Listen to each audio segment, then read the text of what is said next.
خداوند کے زندہ کلام میں سے تلاوت ہوگی مقدس لوکا کا انجیلی بیان اس کا 8واں باب 26ویں آیت سے 39ویں آیت تک۔ مقدس لوکا کا انجیلی بیان اس کا 8واں باب 26ویں آیت سے 39ویں آیت تک۔ 26ویں آیت سے خداوند کے زندہ کلام میں یوں مرقوم ہے، پھر وہ گراسینیوں کے علاقہ میں جا پہنچے جو اس پار گلیل کے سامنے۔ جب وہ کنارے پر اترا تو اس شہر کا ایک مرد اسے ملا جس میں بدروہیں تھیں، اور اس نے بڑی مدت سے کپڑے نہ پہنے، وہ گھر میں نہیں بلکہ قبروں میں رہا کرتا تھا۔ وہ یسوع کو دیکھ کر چلایا اور اس کے آگے گر کر بلند آواز سے کہنے لگا، اے یسوع خدا تعالیٰ کے بیٹے، مجھے تجھ سے کیا کام؟ تیری منت کرتا ہوں کہ مجھے عذاب میں نہ ڈال۔ کیونکہ وہ اس ناپاک روح کو حکم دیتا تھا کہ اس آدمی میں سے نکل جائے، اس لیے کہ اس نے اس کو اکثر پکڑا تھا، اور ہر چند لوگ اسے زنجیروں اور بیڑیوں سے جکڑ کر قابو میں رکھتے تھے، تو بھی وہ زنجیروں کو توڑ ڈالتا تھا، اور بدروح اس کو بیابانوں میں بگائے پھرتی تھی۔ یسوع نے اس سے پوچھا، تیرا کیا نام ہے؟ اس نے کہا، لشکر، کیونکہ اس میں بہت سی بدروہیں تھیں، اور وہ اس کی منت کرنے لگے کہ ہمیں اتھاہ گڑھے میں جانے کا حکم نہ دے۔ وہ وہاں پہاڑ پر سوروں کا ایک بہت بڑا غول چرا رہا تھا۔ اس نے ان کی منت کی کہ ہمیں ان کے اندر جانے دے۔ اس نے انہیں جانے دیا، اور بدروہیں اس آدمی سے نکل کر سوروں کے اندر گئیں، اور غول کنارے پر سے جھپٹ کر جھیل میں جا پڑا اور ڈوب مرا۔ یہ ماجرا دیکھ کر چرانے والے بھاگے اور جا کر شہر اور دیہات میں خبر دی۔ لوگ اس ماجرے کے دیکھنے کو نکلے، اور یسوع کے پاس آ کر اس آدمی کو جس میں سے بدبوئیں نکلی تھیں کپڑے پہنے اور ہوش میں یسوع کے پاؤں کے پاس بیٹھے پایا، اور ڈر گئے، اور دیکھنے والوں نے ان کو خبر دی کہ جس میں بدروہیں تھیں وہ کس طرح اچھا ہوا۔ اور گراسینیوں کے گرد نما کے سب لوگوں نے اس سے درخواست کی کہ ہمارے پاس سے چلا جا، کیونکہ ان پر بڑی دہشت چھا گئی تھی۔ پس وہ کشتی میں بیٹھ کر واپس گیا، لیکن جس شخص میں سے بدبوئیں نکل گئی تھی وہ اس کی منت کر کے کہنے لگا کہ مجھے اپنے ساتھ رہنے دے۔ مگر یسوع نے اسے رخصت کر کے کہا، اپنے گھر کو لوٹ کر لوگوں سے بیان کر کہ خدا نے تیرے لیے کیسے بڑے کام کیے۔ اور وہ روانہ ہو کر تمام شہر میں چرچا کرنے لگا کہ یسوع نے میرے لیے کیسے بڑے کام کیے۔ خدا ان کے زندہ پاک کلام کے پڑھے اور سنے جان پر خدا ان کی برکت ہو۔ گزشتہ چند ہفتوں سے ہم خدا ان کے زندہ کلام میں سے مقدس لوکا کے انجیلی بیان میں سے مختلف معجزات کے حوالے میں سے ہم خدا ان کے کلام کو سیکھ رہے ہیں۔ اس میں ہم نے اس بات کو سیکھ رکھا ہے کہ مقدس لوکا ایک حکیم تھا، طبیب، لیکن وہ جب اپنی انجیل کو لکھتا ہے تو وہ بیان کرتا ہے کہ یسوع مسیح شافی۔ میں شافی نہیں، بلکہ شافی کون ہے؟ یسوع مسیح۔ وہ در حقیقت شفا کا منبع اور شفا دیتا ہے۔ جمعرات کی شفائیہ عبادت میں جب ہم شامل ہیں تو ہم اس بات کو سیکھیں گے کہ یسوع مسیح کن بیماریوں پر یا کن حالات میں اپنے لوگوں کے ساتھ ان کی مدد کریں۔ اگر آپ لوکا کے انجیلی بیان کے 8ویں باب کو اور پھر 9ویں باب کو شروع سے پڑھیں تو وہاں ایک چیز ہمیں بڑی کامن نظر آتی ہے، اور وہ ہے 8ویں باب کی پہلی آیت سے تھوڑے عرصہ کے بعد یوں ہوا کہ وہ مناتی کرتا اور خدا کی بادشاہی کی خوشخبری سناتا ہوا شہر شہر اور گاؤں گاؤں پھرنے لگا۔ در حقیقت یسوع مسیح روئے زمین پر کیوں آئے تھے؟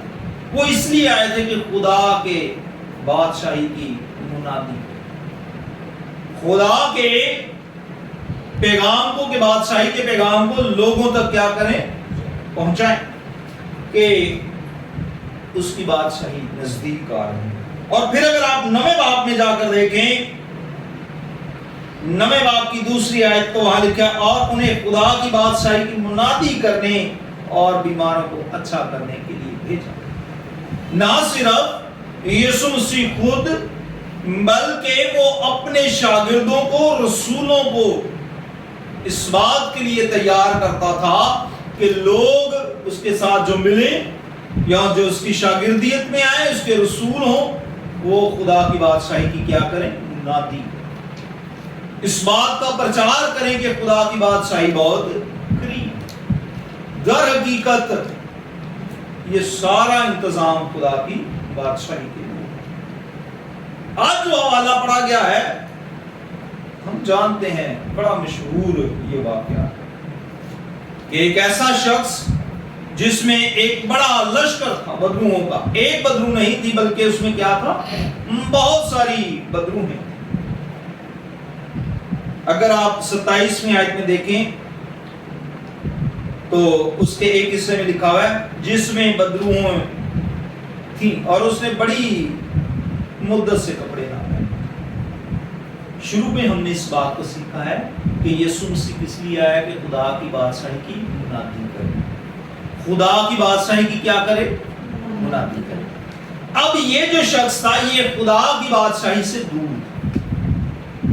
پہلے نہ صرف یہ خدا کی بادشاہی سے دور تھا، یہ انسانی آبادی سے بھی دور، قبروں میں رہا کرتا تھا، علیحدہ رہا کرتا تھا، کیونکہ جس میں بدرو ہوتی تھی یا جس کو کوڑ کا مرض ہوتا تھا اسے شہر سے باہر گرانے میں نکال دیتے، اس کو اندر بدرو ہے۔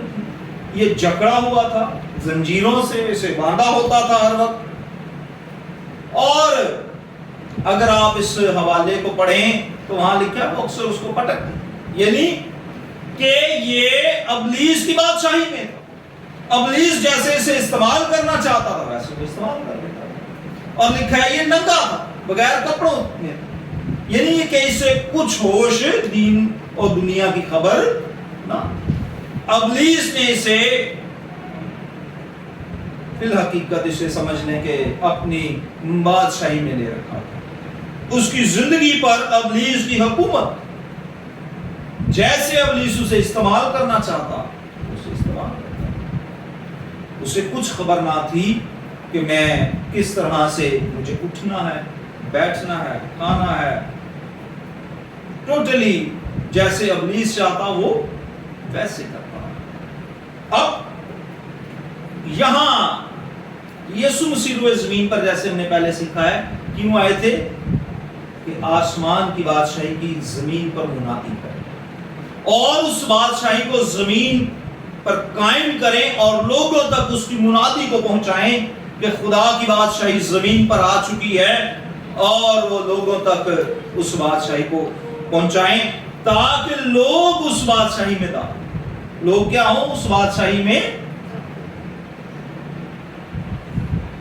پہلے ابلیس کی ایک بادشاہی تھی جس میں لوگ بالخصوص اس مرد کا ہم واقعہ دیکھ رہے ہیں اس کی بادشاہی میں، اس کی زندگی پر اسے اپنا کنٹرول حاصل نہ تھا، بلکہ ابلیس اس پر کنٹرول کیے ہوئے تھا۔ اب یہاں میں اکثر ہم جب دوستوں میں بیٹھے ہوں تو کہتے ہیں شاید ہم تو خدا کو نہ پہچانیں یا اس کی حضوری کو نہ محسوس کریں، لیکن ابلیس بڑا سمجھدار، اس نے دیکھا کہ خدا کا بیٹا یسوع آ رہا ہے، اس نے فوراً کہا کہ بھائی تو ہمیں کیوں پہلے ہی مصیبت میں ڈالنے کے لیے آ گیا، ہمیں تھا گڑھے میں، وقت سے پہلے تو ڈالنے آ گیا، تو تیری منت کرتے ہیں کہ ہمیں ان جو یہاں سوروں کا غول ہے اس میں تو جان،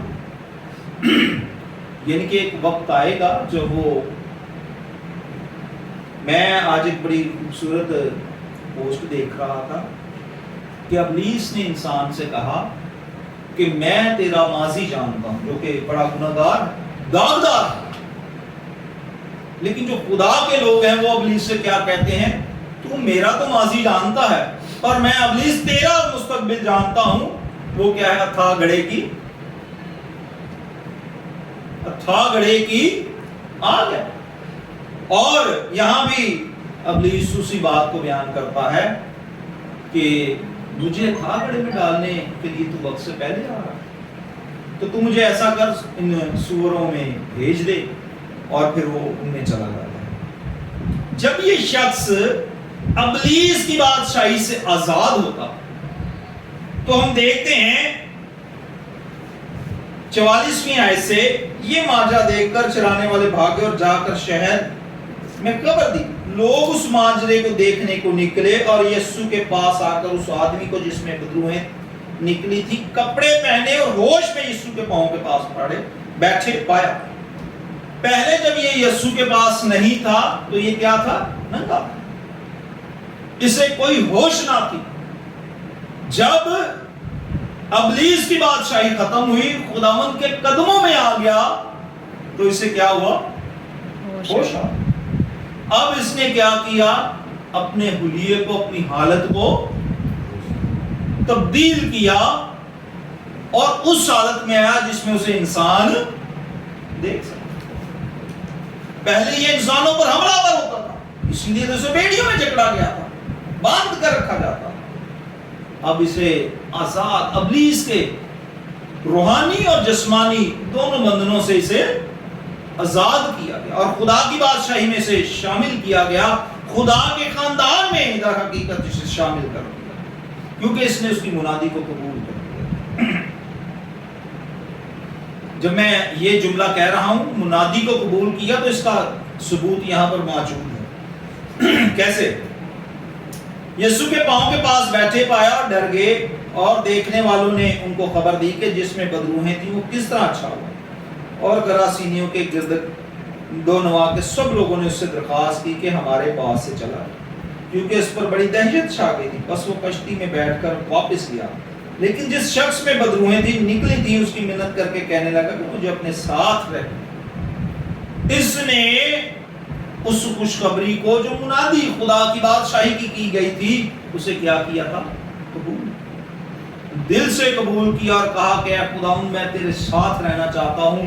در حقیقت یہ خدا کی بادشاہی میں رہنا چاہتا تھا، یہ چاہتا تھا کہ میں دوبارہ کبھی مشکل میں نہ ہوں. دوبارہ اگر میں یسوع کے ساتھ رہوں گا تو میں بیمار نہ ہوں، میں دوبارہ ابلیس کے چنگل میں نہ جاؤں گا.